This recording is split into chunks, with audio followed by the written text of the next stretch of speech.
Yo, Big Cash back up in here. We about to go over how Pusha T didn't allow Drake to blackball him. This video is brought to us by Hello Yassine. We about to react to it. We about to see, what's going on with the situation.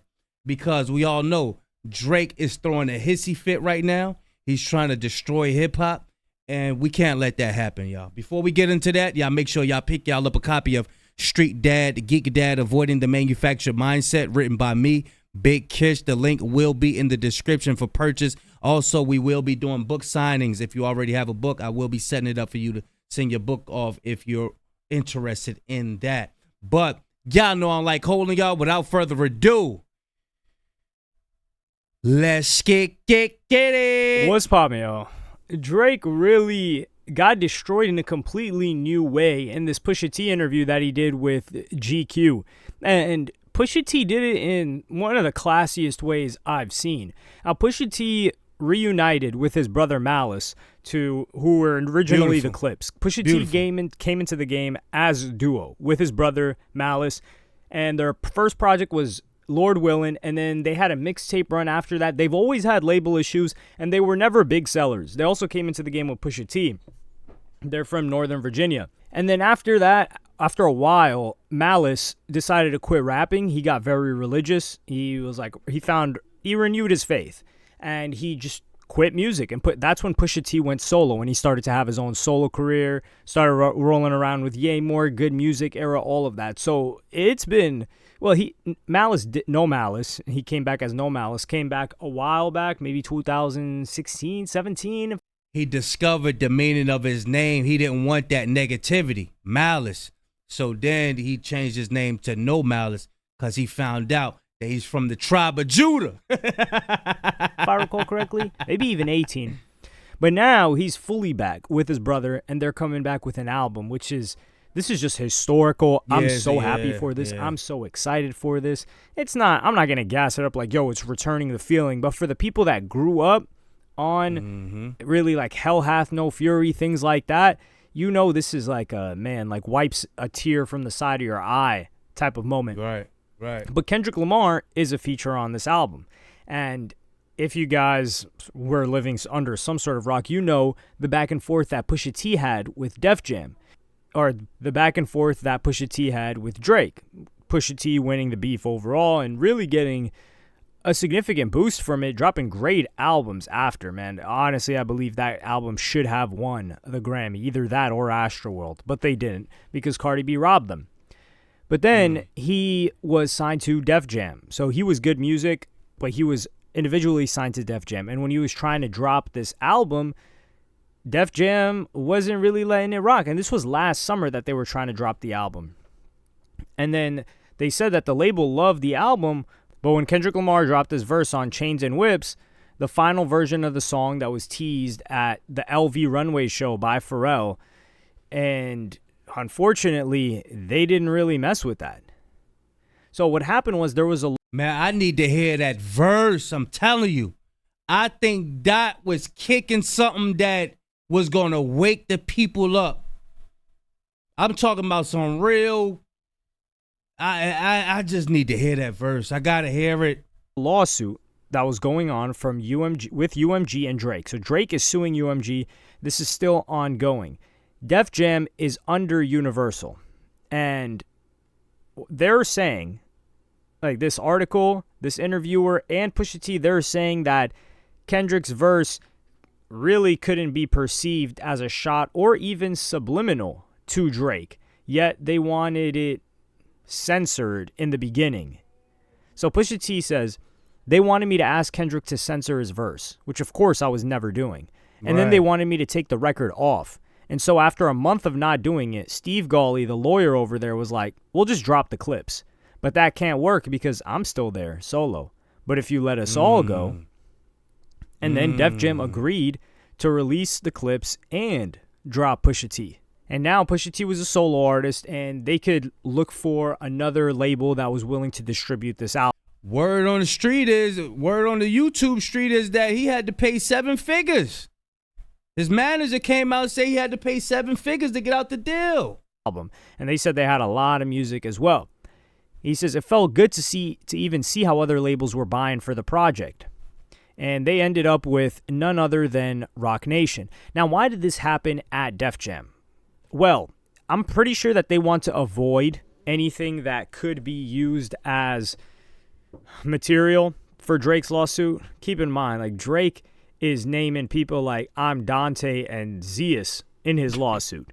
So another album being released with Kendrick Lamar on it, we know what that looks like.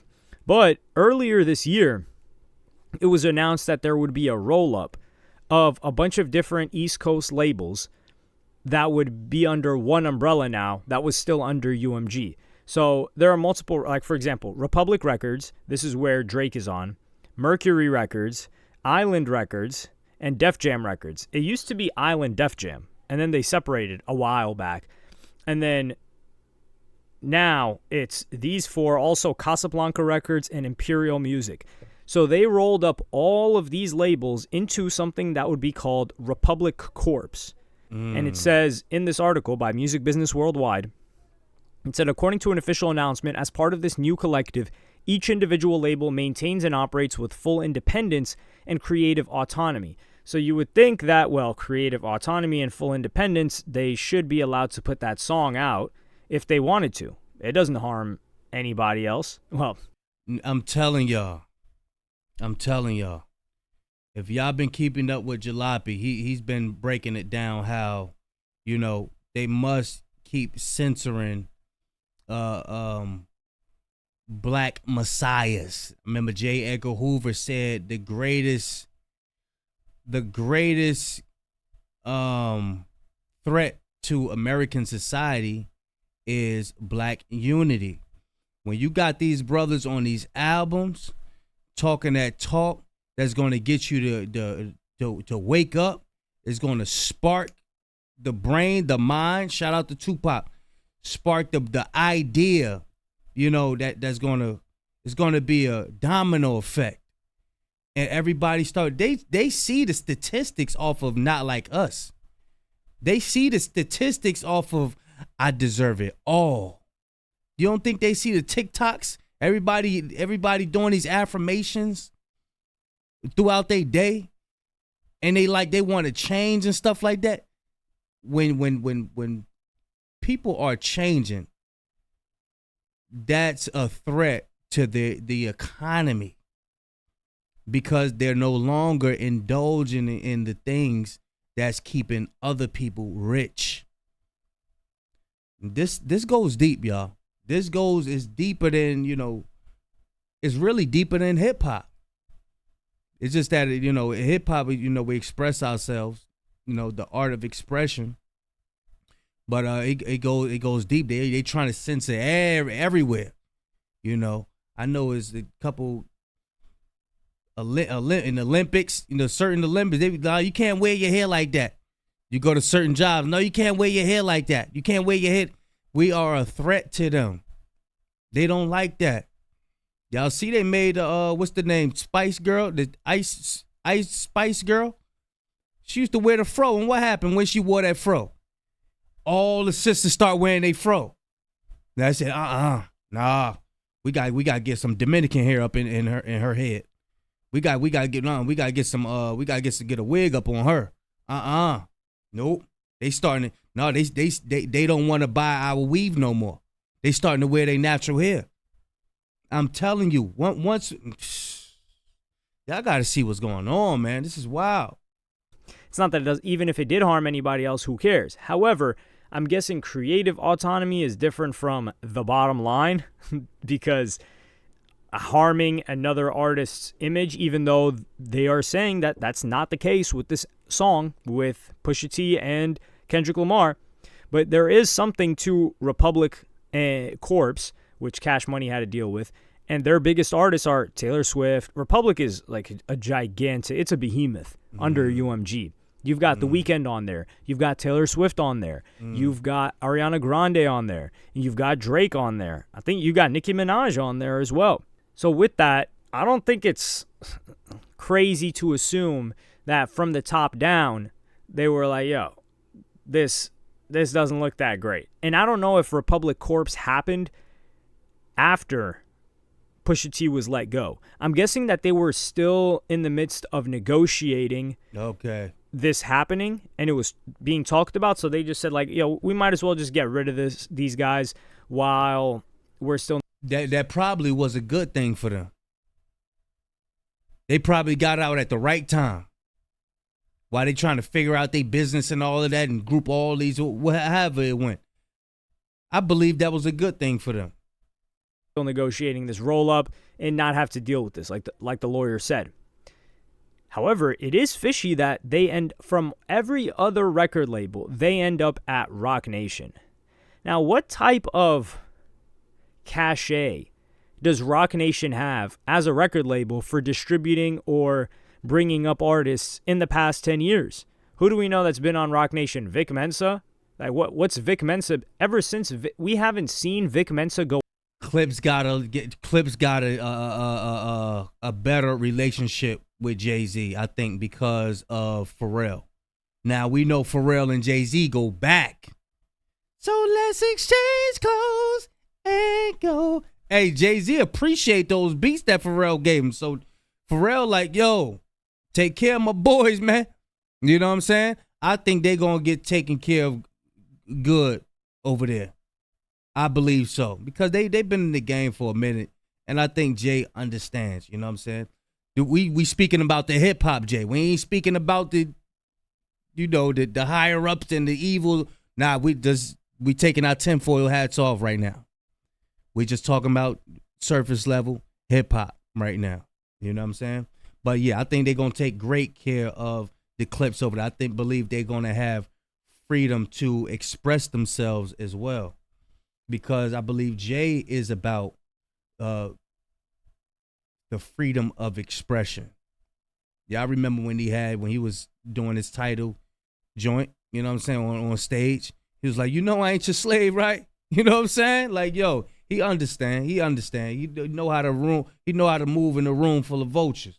Go up since he signed to Roc Nation. That's just one example. Who else? You could say like Uzi Meg, but Uzi Meg were already lit before they got to Roc Nation. And maybe that's just what they're doing. They're able to like get deals. Now I know Roc Nation management, they're able to get deals, but they're saying that they shop the album here. So this is like a record label type of situation, not just management. It may be management too. I'm not entirely sure. But Jay-Z, there's a contentious, not battle, but you could call it a Cold War between Jay-Z, Roc Nation, and Drake. Keep in mind, there's always been that element of competition as rappers and who's the GOAT. That's how I know Jay gonna let Clipse do their thing. Now, just for them assuming that Kendrick Lamar verse was about Drake, they gonna up the ante now. Now they gonna make it about Drake, and they gonna add Jay on it. Oh, y'all wanna play like that? Let's get back in the booth. Let's destroy him for real. Let's for real. See, he probably could would have came back out, did a couple shows or something like. Now we gonna make it where as though he don't come back out. Now we gonna really destroy this guy. Also, though, Roc Nation's biggest enemy is Tory Lanez, who has sent multiple shots at the CEO at Roc Nation, his father as well, and Drake has publicly shown support for Tory Lanez on more than one occasion in the past couple of years. Jay-Z clearly isn't going to be too happy with that. So him bringing Pusha T under him, come on now. Like that's not just a coincidence. Granted, I do think Jay-Z respects Pusha T as a rapper, but also Jay-Z's picking up Pusha T after Pusha T just split with Ye, and they're going at it. Like, that's two birds, one stone, if you want to call it that. So Drake is really getting underground subliminal shots with this, as is Ye, because keep in mind, Ye is like now trying to grovel and apologize to Jay-Z. I will say this, Jay will never, ever in life be standing next to Ye again. I'm willing. Jay a grudge holder too. He a silent grudge holder. Jay, he gonna make you feel it. You ain't gonna be able to talk about them goddamn kids like that. Hey, Ye, you ain't gonna be able to talk about them goddamn kids like that. You think you about to just apologize? No, man. Listen to what you said about his cheering. Man, you can't do that, boy. You know better than that. Yeah, I'm past the time. I'm just getting back in from my mental break, y'all. I'm gonna go ahead and let y'all go check out Hello You're Seeing Yourself. I'm sure you're gonna be breaking down some more. I'm gonna leave a link in the description, and I'm gonna go on. Y'all stay tuned for the next video, the next reaction. Big Kish signing out. I'm going, y'all.